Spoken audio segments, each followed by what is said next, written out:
Hello friends, I am Mahendra Singh Chauhan और welcomes you all of you on Shri करनी academy एजुटेक। तो दोस्तों हम पिछली क्लास में बायोलॉजी में बात कर रहे थे, 12th क्लास के सिलेबस की बात की थी। ठीक है, जो आप लोगों ने देखा होगा और आपने काफ़ी लोगों ने वीडियो को लाइक और शेयर और सब्सक्राइब भी किया है, तो उम्मीद करता हूँ अच्छा लगा, तभी ऐसा किया आपने और आपने मेरी बात माना, मुझे बहुत अच्छा लगा इस चीज़ के लिए। ठीक है, और टॉपिक भी आपको अच्छा लगा, वो एंजाइम्स हम बात कर रहे थे बायोलॉजी के सिलेबस में। तो बायोलॉजी में हमने पिछली क्लास में बात की थी, जो बात कर रहे थे हम एंजाइम्स के रेफरेंस में, कि एंजाइम्स क्या होते हैं, किस तरह से क्या नाम दिया गया है, ठीक है, कि इसकी हिस्ट्री क्या है। तो हिस्ट्री के बारे में हमने काफ़ी चीज़ें जानी कि एंजाइम को किसने डिस्कवर किया था, किसने नाम दिया था, फादर ऑफ एंजाइमोलॉजी कौन है। ठीक है, उसके अलावा मैंने आपको एक कुछ वर्क भी दिया था, मैंने कहा अगर आप बताइए मुझे एक एंजाइम ज़्यादातर प्रोटीन के बने होते हैं। ठीक है, ये चीज़ तो मैंने कही थी, मैंने कहा प्रोटीन के अलावा और भी कोई कंपोनेंट है जिसके अलावा एंजाइम्स बने हो सकते हैं। तो आप लोगों में से काफ़ी लोगों ने मुझे आंसर किया था कि हाँ, प्रोटीन के अलावा भी एंजाइम्स किसी और कंपोनेंट के बने हो सकते हैं। तो मैंने आपसे पूछा था कि किस चीज़ के बने हो सकते हैं, तो आप लोगों में से काफ़ी लोगों के जवाब आए थे, जो मुझे बहुत अच्छा लगा। काफ़ी लोगों के जवाब सही भी थे उस चीज़ के लिए कि एंजाइम राइबोसोम हो सकते हैं, राइबोन्यूक्लियस भी हो सकता है। ठीक है, मतलब कि आरएनए या न्यूक्लिक एसिड के एंजाइम बने हो सकते हैं। तो सबसे पहले बात करें राइबोन्यूक्लियस, आरएनएस, इन एंजाइम्स को देखा गया था। तो इसीलिए एक चीज़ आपने सुनी हो तो आरएनए वर्ल्ड या आरएनए एरा का एक टर्म आया था पहले इवोल्यूशन में। तो आरएनए वर्ल्ड में माना गया था सब कुछ है जो आरएनए ही है। क्यों है आरएनए? क्योंकि आरएनए न्यूक्लिक एसिड की तरह एक्ट कर सकता है, जीवों में जो जेनेटिक मटेरियल होता है वो आरएनए होता है, उसके अलावा आरएनए एंजाइम्स की तरह भी काम कर सकता है। तो हर जगह डीएनए को छोड़ के सिर्फ और सिर्फ आरएनए की चर्चा हो रही थी कि जो कुछ भी है वो सिर्फ और सिर्फ आरएनए है, इसलिए उस वर्ल्ड को नाम दिया गया, एक नया एरा दिया गया, आरएनए वर्ल्ड। ठीक है, और उसी में आरएनए की सबसे और स्पेसिफिक कैरेक्टर जो डीएनए में भी नहीं होती है, वो होती है उसकी एंजाइमेटिक एक्टिविटी जो राइबोसोम्स में होती है।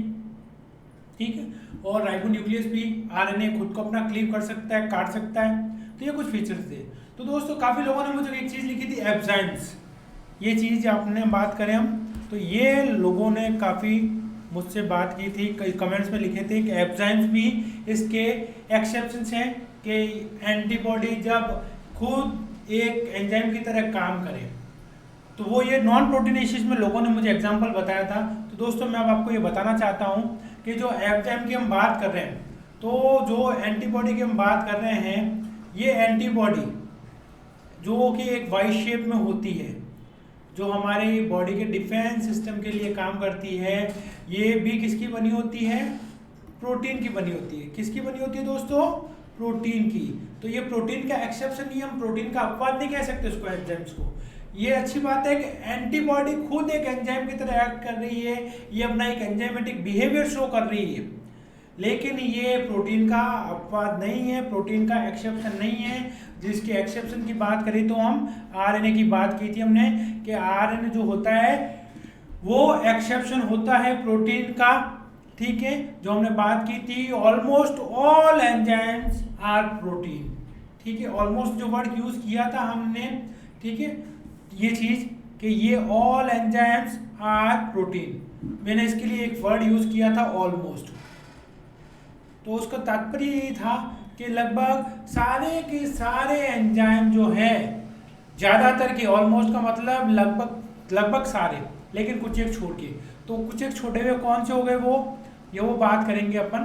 तो वो हो गए आरएनए या राइबोन्यूक्लियस पी, राइबोन्यूक्लियस पी। ठीक है, और ये चीजें जो है क्या है, ये प्रोटीन के अलावा कंपोनेंट हैं। तो एंजाइम्स क्या हैं? आरएनए के बने हो सकते हैं, न्यूक्लिक एसिड के हो सकते हैं, राइबोन्यूक्लियस पी हो सकते हैं, राइबोजाइम्स हो सकते हैं। तो ये प्रोटीन्स के एक्सेप्शन है। अगर इसको भी इंक्लूड कर दें तो सारे एंजाइम्स क्या हैं? ये सारे एंजाइम्स हो जाते हैं। तो हम बात कर रहे थे ऑल एंजाइम्स आर प्रोटीन। ठीक है, almost all enzymes are protein. तो इसका मतलब ये नहीं कि सारे के सारे प्रोटीन हैं तो वो भी एंजाइम्स है, नहीं। कुछ प्रोटीन हार्मोन्स होते हैं। ठीक है, तो almost all enzymes are protein but all proteins are not enzyme. बड़ा इंपॉर्टेंट से सिंपल सी लाइन है, तो थोड़ा गौर कीजिएगा, याद कीजिएगा आपको। ठीक है, बड़ी सिंपल सी है। हमने जैसे मैंने एक्सेप्शन बताया इसको आपको कि आरएनए या राइबोजाइम वो भी क्या है? एंजाइम की तरह रिएक्ट करते हैं। जो कि किसके बने होते हैं, आरएनए के बने होते हैं, और आरएनए स्प्लाइसिंग में काम करता है। आरएनए स्प्लाइसिंग दोस्तों मैंने आपको बताया था, डीएनए से जब आरएनए बनता है तो डीएनए में जो आरएनए आया है उससे अनवांटेड कंपोनेंट को जब रिमूव किया जाता है, उस अनवांटेड कंपोनेंट को कहते हैं इंट्रॉन्स। इंट्रॉन्स को जब हटाया जाता है आरएनए से, इस तरह से मैंने आपको बताया था पिछली क्लास में, थोड़ा सा बता दूं, ये जैसे छोटे छोटे सेगमेंट्स हो गए,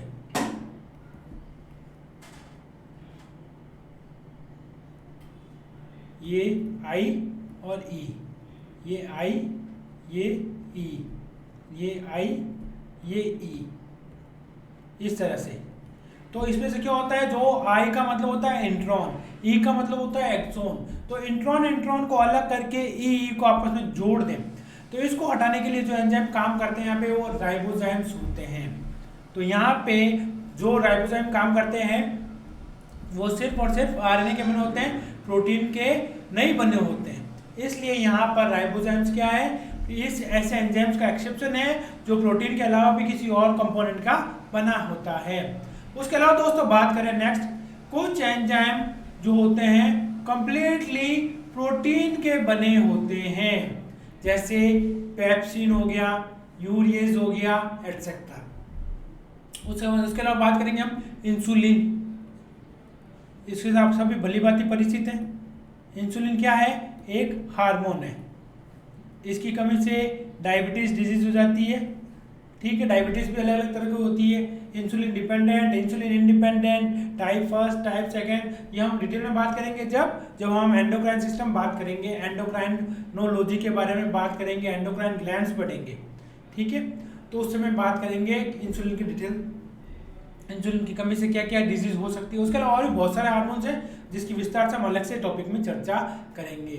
अब जैसे ये बात की हमने पेप्सिन, यूरिएज, ये जो हैं ये टोटली किसके बने होते हैं, ये प्रोटीन के बने होते हैं। ये जो कंपोनेंट है किसका बना है, प्योरली प्रोटीन है यहाँ पे। अब प्रोटीन के अलावा क्या हो सकता है, जैसे मैंने आपको बताया था एंजाइम्स में जो होती है दो चीजें होती है, एक प्रोटीन पार्ट होता है, दूसरा नॉन प्रोटीन पार्ट होता है।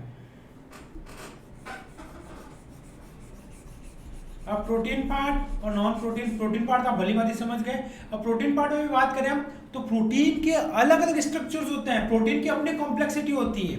तो जैसे मैं बात करूं दोस्तों यहाँ पे कि प्रोटीन के जो स्ट्रक्चर होते हैं, सिंपल स्ट्रक्चर होता है उसको कहते हैं प्राइमरी स्ट्रक्चर। कौन सा स्ट्रक्चर, प्राइमरी स्ट्रक्चर। उसके अलावा इसके बाद थोड़ी और कॉम्प्लेक्सिटी आए तो उसको कहते हैं सेकेंडरी स्ट्रक्चर, सेकेंडरी। उसके बाद आता है next tertiary structure.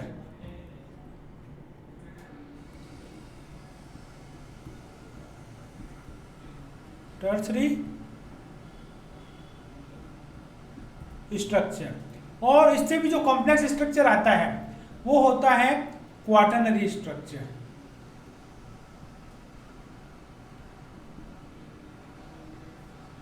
Quaternary structure.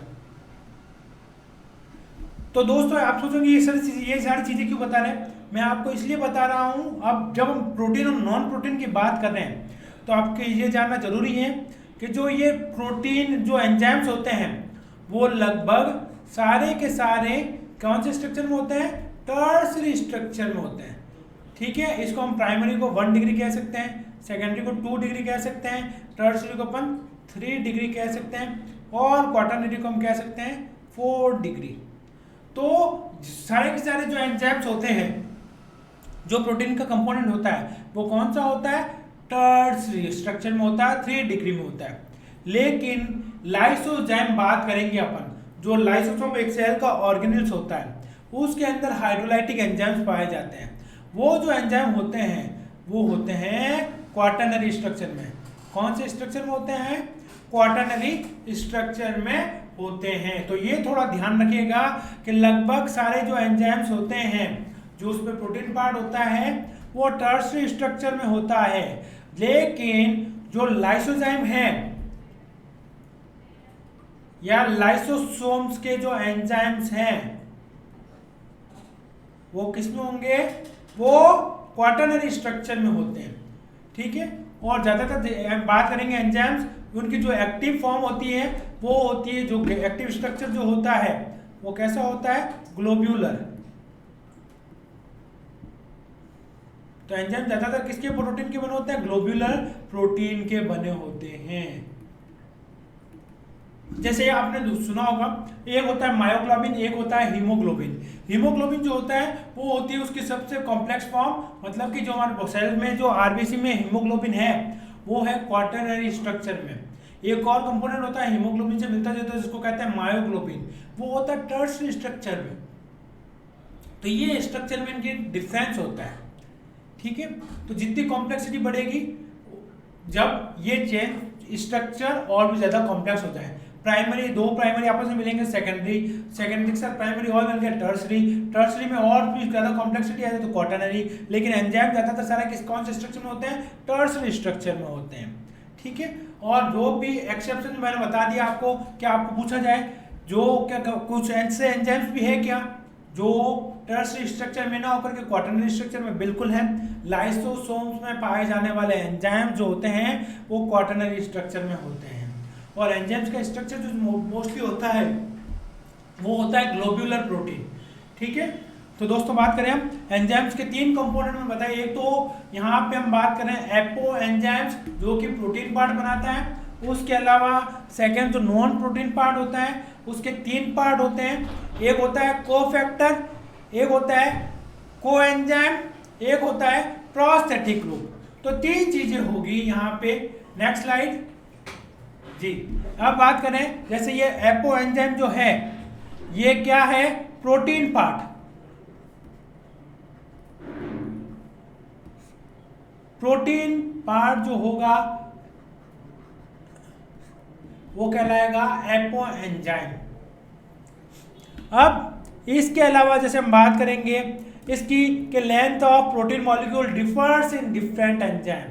तो वो आपने देखो वो सारे के सारे एंजाइम जो होता है, जिसका किसी का मॉलिक्यूलर वेट की बात करें, किसी का 6000 डाल्टन होता है, किसी का 46000 डाल्टन होता है, किसी का 46 लाख डाल्टन होता है। तो ये डाल्टन मेनली कहाँ वेरी करता है, ये मेनली इस एपो एंजाइम पे वेरी करता है।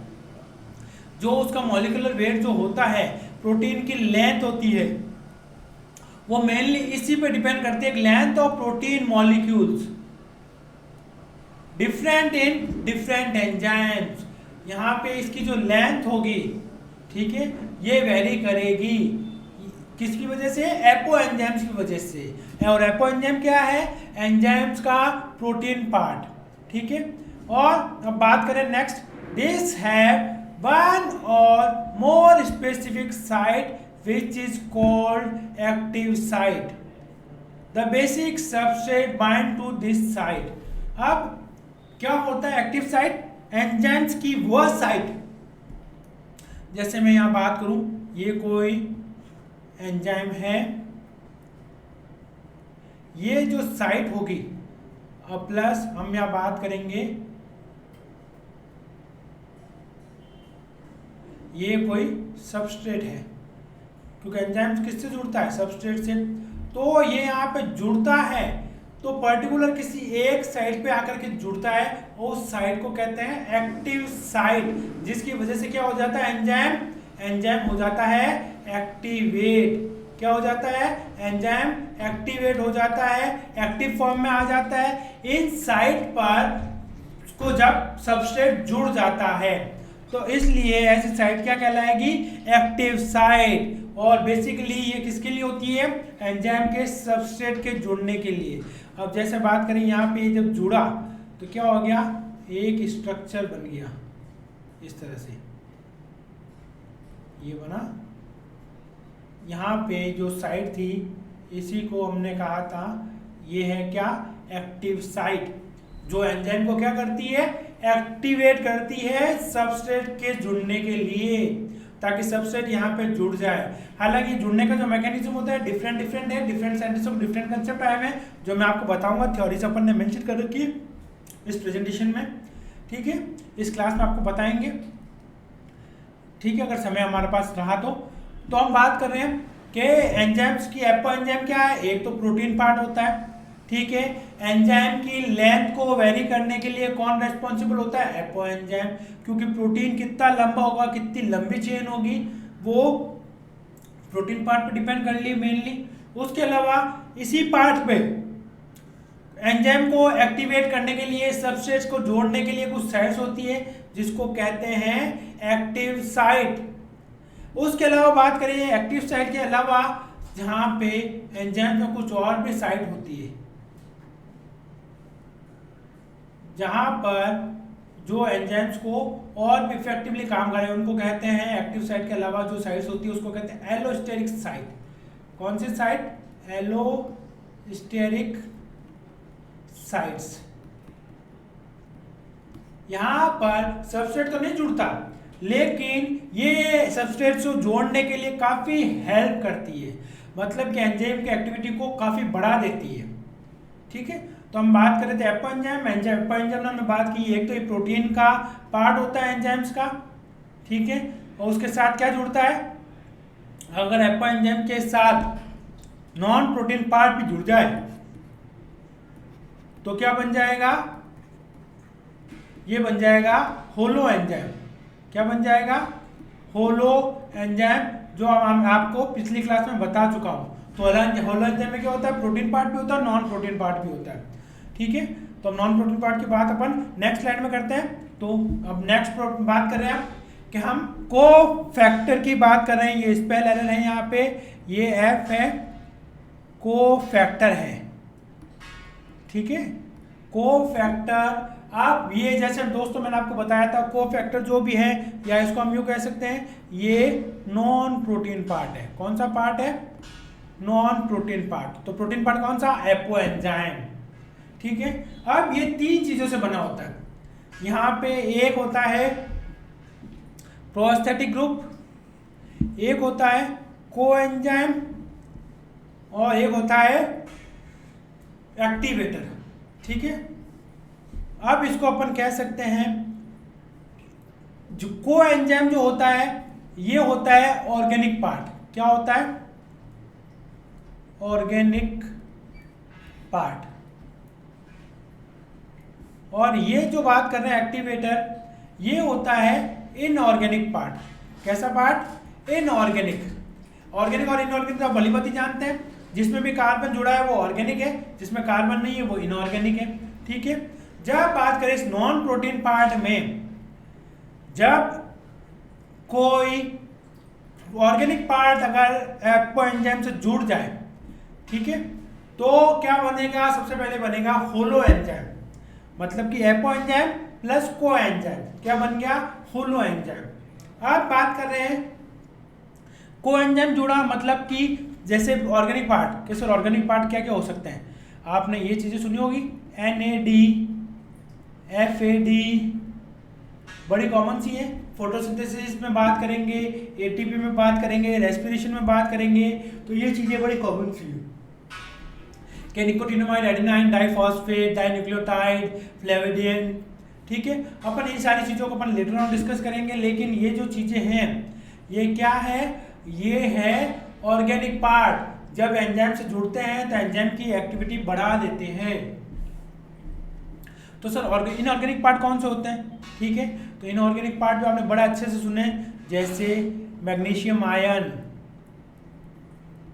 Calcium ion, zinc ion, manganese, इस तरह के जब ये पार्ट होते हैं, यहां पे क्या है, कार्बन नहीं है।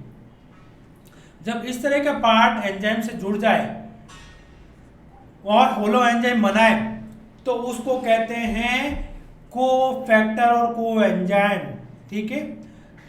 तो अब ये दोनों, तीसरा बात करें, तीसरा ग्रुप प्रोस्थेटिक ग्रुप। सामान्य तौर पे क्या होता है, को एंजाइम और एक्टिवेटर एंजाइम से जुड़ते हैं। यहां हम बात करें, ये कोई एंजाइम है और इसके साथ ये कंपोनेंट जुड़ा, रिजल्टेंट क्या बनाया, कुछ इस तरह का कंपोनेंट बनाया, इसको कह रहे हैं अपन होलो एंजाइम। अभी होलो एंजाइम बना, एंजाइम का काम खत्म हो गया, तो उसके बाद वापस से क्या होगा, ये इस तरह से अलग हो जाएंगे दोनों, ये भी अलग हो गया और ये भी अलग हो गया, हो गए। कब? जब एंजाइम का काम खत्म हो गया। तो ये अगर जब ये एंजाइम की काम खत्म होने के बाद जब दोनों ही अलग हो जाए तो उसको कहते हैं को एंजाइम या फिर कोफैक्टर। लेकिन अगर ये परमानेंटली अटैच हो जाए, अलग होने से मना कर दे कि अब तो हम साथ साथ रहेंगे, हम साथ साथ हैं, अब अलग नहीं होंगे, तो क्या चीज बन जाएगी? फिर ये कहलाएंगे प्रोस्थेटिक ग्रुप। मतलब कि जब ऑर्गेनिक या इनऑर्गेनिक पार्ट जब एपो एंजाइम से जुड़ जाए और बाद में अलग होने से मना कर दे तो क्या कहलाएगा? Prosthetic group. मतलब कि टाइटली एसोसिएशन हो जाता है, ठीक है। नॉन प्रोटीन पार्ट का प्रोटीन पार्ट के साथ टाइट एसोसिएशन, ऐसा जुड़ाव, ऐसा लगाव जो अब अलग नहीं हो सकता, तो उसको कहेंगे प्रोस्थेटिक ग्रुप। और जब यही प्रोस्थेटिक ग्रुप बात करें अलग होने वाला हो या एपो एंजाइम के साथ लूजली अटैच्ड हो तो उसको को एंजाइम या कोफैक्टर कह सकते हैं अपन। डिपेंड करता है कि वो क्या चीज है, वो ऑर्गेनिक पार्ट है या इनऑर्गेनिक पार्ट है।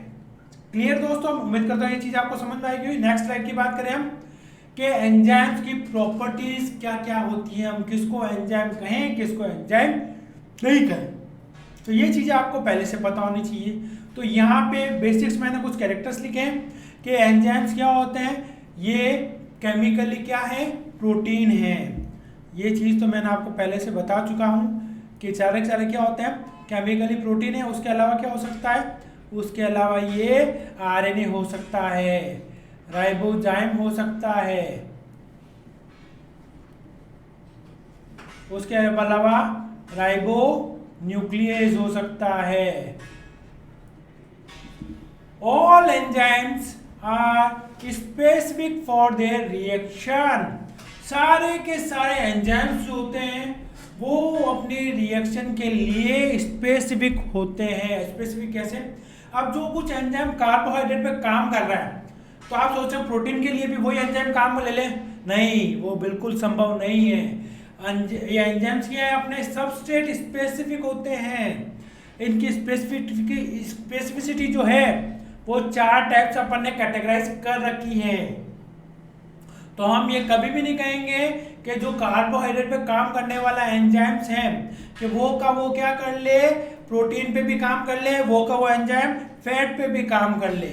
क्या आप ये चाहते हो कि जो साइंस का टीचर है, बायोलॉजी पढ़ा रहा है, बायोलॉजी वाला फिजिक्स भी पढ़ा दे आपको और हिस्ट्री भी पढ़ा दे?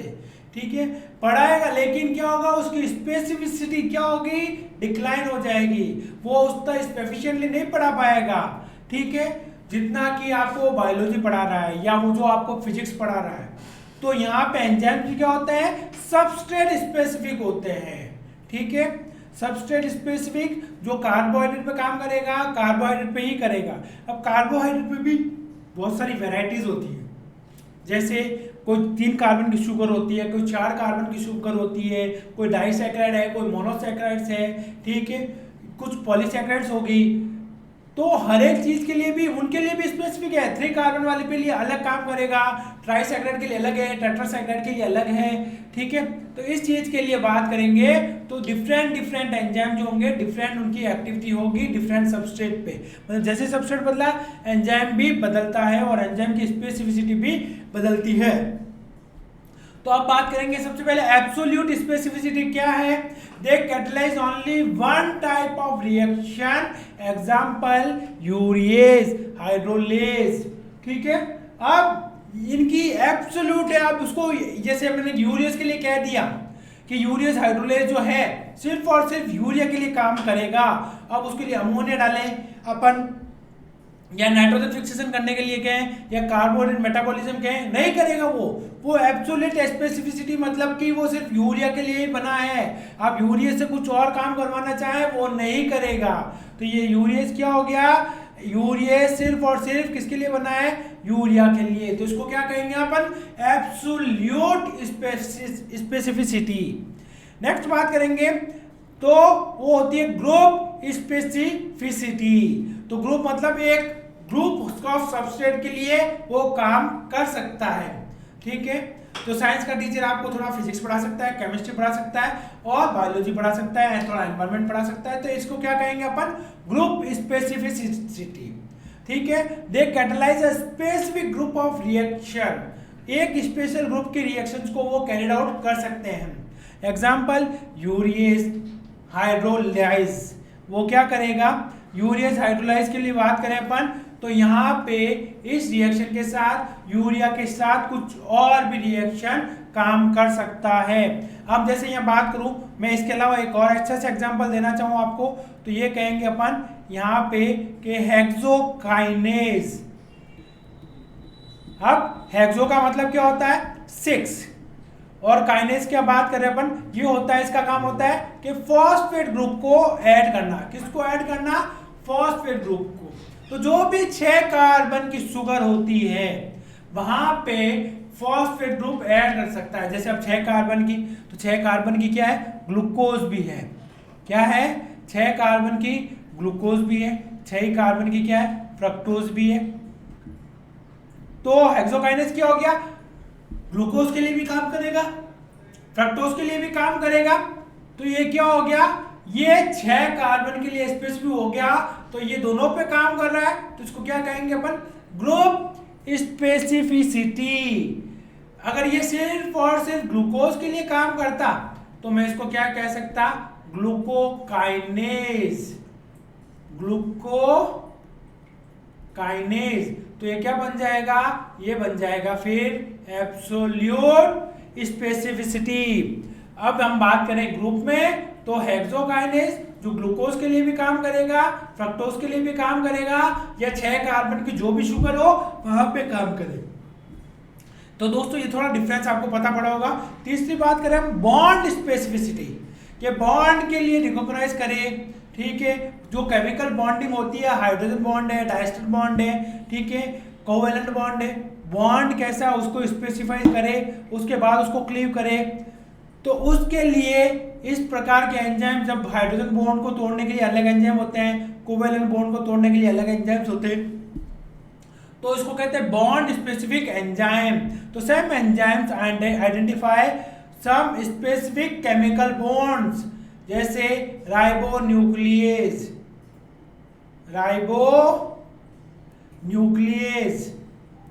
एंजाइम, ये फॉस्फोडाइएस्टर बॉन्ड पे एक्ट करता है। जैसे दोस्तों मैंने आपको बताया था आरएनए से इंट्रॉन एक्सॉन को अलग करना, ये जैसे कोई आरएनए है, अब इस आरएनए से इंट्रॉन और एक्सॉन्स को बीच बीच में से काट काट के अलग करना। तो ये क्या होगा? यहाँ पे आरएनए क्या है? न्यूक्लिक एसिड, और न्यूक्लिक एसिड में बात करेंगे अपन, तो यहाँ पे जो बॉन्ड जो बीच में होता है, कौन सा बॉन्ड होता है? Phosphodiester bond. तो इस बॉन्ड को क्लीव करता है, यहाँ बीच में से इसको तोड़ता है, क्लीव करने का काम। तो क्या होगा? छोटे छोटे सेगमेंट्स बन जाएंगे, टुकड़े बन जाएंगे। तो बीच में से बॉन्ड जो टूटा है, तो कौन सा बॉन्ड था? Phosphodiester bond. और एंजाइम्स राइबोन्यूक्लियेज। अब ये राइबोन्यूक्लियस जो है ये डीएनए को भी काट सकता है। शर्त ये है कि डीएनए भी आरएनए की तरह सिंगल स्टैंडर्ड हो, तो ये डीएनए को भी काट देगा। ठीक है, फिर स्टीरियो स्पेसिफिसिटी। स्टीरियो मतलब कि यहाँ पे स्पेसिफिक स्ट्रक्चर में पाए जाते हैं, यहाँ पे स्पेसिफिक आइसोमर्स होते हैं, जो उनका स्पेसिफिक त्रिविम समवेत जिसको कहते हैं। यहाँ पे 3D स्ट्रक्चर में जो उसकी कॉम्प्लेक्सिटी होगी तो उसकी बात कर रहे हैं। Some enzymes acts only on the special types of stereo isomer. Example oxidase enzyme, oxidase enzyme जो कि ऑक्सीडेशन करवाते हैं, जहां ऑक्सीजन का एडिशन होता है। ठीक है, ऑक्सीडेशन में जहां पर बात कर रहे हैं, तो ये स्टीरियो स्पेसिफिक एंजाइम्स हैं। स्टीरियो स्पेसिफिक एंजाइम जैसे ऑक्सीडेज। तो दोस्तों नेक्स्ट बात करें अपन इसके साथ ही कि एंजाइम की जो साइज होती है वो लार्ज होती है। ठीक है, क्यों होती है? Due to which it provide surface to many substrate. मतलब कि एक एंजाइम के साथ एक से ज्यादा सबस्ट्रेट जुड़ सकते हैं। जैसे बात करें अपन यहाँ पे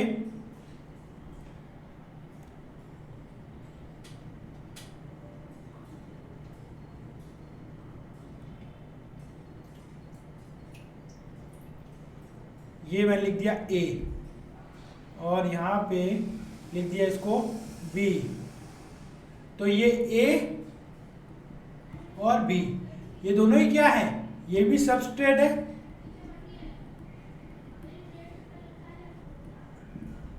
ये भी सबस्ट्रेट है,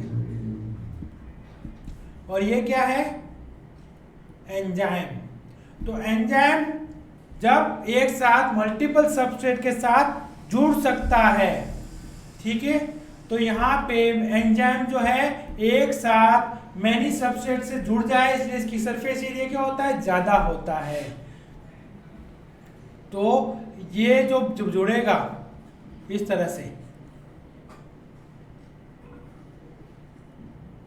यहाँ पे कुछ इस तरह का स्ट्रक्चर है, तो ये हो गया A, ये B और ये एंजाइम था हमारा। तो ये बना एंजाइम के साथ क्या बन गया, ये एंजाइम प्लस सबस्ट्रेट दोनों जुड़ गए, तो इसको कहते हैं ES complex, enzyme substrate complex. ठीक है, तो दोस्तों ये चीज आपको समझ में आई होगी। एंजाइम का सरफेस एरिया ज्यादा होता है और एक एंजाइम के साथ मल्टीपल सबस्ट्रेट जुड़ सकते हैं, तभी तो हमें पता है, तभी तो रिएक्शन होती है। मैंने जब डे फर्स्ट आपको बताया था आपको कि यहाँ पे A प्लस B जुड़ के एक प्रोडक्ट दे रहे हैं C। जब इन दोनों के जुड़ने की जगह एक ही एंजाइम पे होगी तभी तो जुड़ेंगे, तो जैसे मैंने आपको यहाँ जोड़ के बताया। ठीक है, अब major part of enzyme is made up of protein. ठीक है, मैंने जैसे बताया आपको एंजाइम का ज्यादातर बड़ा पार्ट क्या होता है, प्रोटीन होता है। ठीक है, and it react with both acidic and basidic substrate. Acidic substrate और बेसिक सबस्ट्रेट दोनों के लिए काम करता है, लेकिन ऐसा नहीं है कि एक एंजाइम दोनों के लिए काम करा, नहीं। एसिडिक के लिए अलग एंजाइम होंगे, बेसिक के लिए अलग सबस्ट्रेट होंगे। जैसे दोस्तों बात करें, हम खाना खाते हैं, खाने का डाइजेशन की शुरुआत करें माउथ से होती है। माउथ में जो डाइजेशन स्टार्ट हो जाता है, ठीक है, ये डाइजेशन सबसे पहले एसिडिक एनवायरनमेंट से शुरू हो जाता है। माउथ में जो एसिडिक एनवायरनमेंट, फिर पेट में बात करें, पेट में एसिड है, पेप्सिन होता है, वहाँ पेप्सिनोजन काम करता है। फिर स्मॉल इंटेस्टाइन में जाते हैं, वहाँ पे वापस ट्रिप्सिन आ जाता है जो एक बेसिक है। तो यहाँ पे इसका नेचर चेंज होता रहता है। ठीक है, तो जैसा नहीं कि एक ही एंजाइम सब जगह काम करा, नहीं। एसिडिक नेचर में काम करने वाला एंजाइम अलग है, बेसिक नेचर में काम करने वाले एंजाइम्स अलग हैं। तो एंजाइम्स की एक्टिविटी कैन बी रिड्यूस और इनहिबिटेड बाय अदर केमिकल्स। हम एंजाइम्स की एक्टिविटी को क्या है, बढ़ा भी सकते हैं और घटा भी सकते हैं। अगर जो जिस चीज से हम एंजाइम्स की एक्टिविटी को बढ़ा सकते हैं उनको कहा जाता है एक्टिवेटर, और जिनके द्वारा हम एंजाइम्स की एक्टिविटी को घटा सकते हैं उन्हें कहा जाता है इनहिबिटर। तो दोस्तों दो चीज हमने सीखी है यहाँ पे, एक तो रिड्यूस कर सकते हैं, तो रिड्यूस किससे कर सकते हैं, इनसे, इनहिबिटर से कर सकते हैं। मतलब कि एंजाइम्स की एक्टिव साइट पे जब इनहिबिटर्स आकर के जुड़ जाए तो एंजाइम की एक्टिविटी क्या हो जाएगी, रिड्यूस। ठीक है, एंजाइम धीरे धीरे काम करेगा, एंजाइम की एक्टिविटी या गति को अफेक्ट करेगा। ठीक है, जिनसे उनकी एंजाइम की एक्टिविटी खत्म होती है, कम होती है, उनको इनहिबिटर कहा जाता है। और जिन केमिकल से एंजाइम्स की एक्टिविटी बढ़ जाती है उसको कहा जाता है एक्टिवेटर्स। एक्टिवेटर्स। ठीक है, इसके अलावा नेक्स्ट बात करें अपन, most enzymes show best activity at specific condition is called enzyme optima. हर एक एंजाइम्स की एक स्पेसिफिक पीएच होता है, स्पेसिफिक टेम्परेचर होता है जहां पर एंजाइम काम करता है, उसको कहते हैं एंजाइम्स ऑप्टिमा। अब एंजाइम्स के क्या क्या कैरेक्टर्स होते हैं, ठीक है, कि कौन कौन से फीचर्स होते हैं, क्या क्या फैक्टर्स होते हैं एंजाइम्स की एक्टिविटी को अफेक्ट करते हैं, तो ये सारी चीजें हम बात करेंगे हमारी अगली क्लास में। उसके साथ ही हम कुछ इंपॉर्टेंट क्वेश्चन भी डिस्कस करेंगे। ठीक है, तो एंजाइम्स के जो फैक्टर्स अफेक्ट कर सकते हैं तो उसकी चर्चा हम नेक्स्ट क्लास में कर देंगे।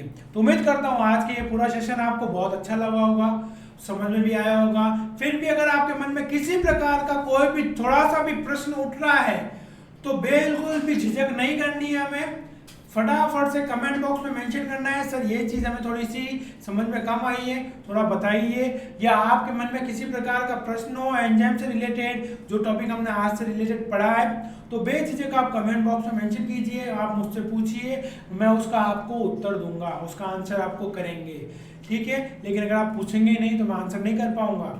तो उम्मीद करता हूँ आज का ये वीडियो आपको बहुत अच्छा लगा होगा, ठीक है। तो इसको मैं यही कहूँगा, आपको अच्छा लगा है तो इसको लाइक करिए, सब्सक्राइब करिए, ठीक है। जो बेल आइकन है यहाँ पे चैनल में तो उसको प्रेस करना बिल्कुल भी ना भूलें, और शेयर तो करना ही है ताकि हमारे साथ दूसरों का भी इसके इस वीडियो से भला हो जाए। तो इसी के साथ मैं महेंद्र सिंह चौहान आप सभी से आज्ञा चाहूँगा। जय हिंद।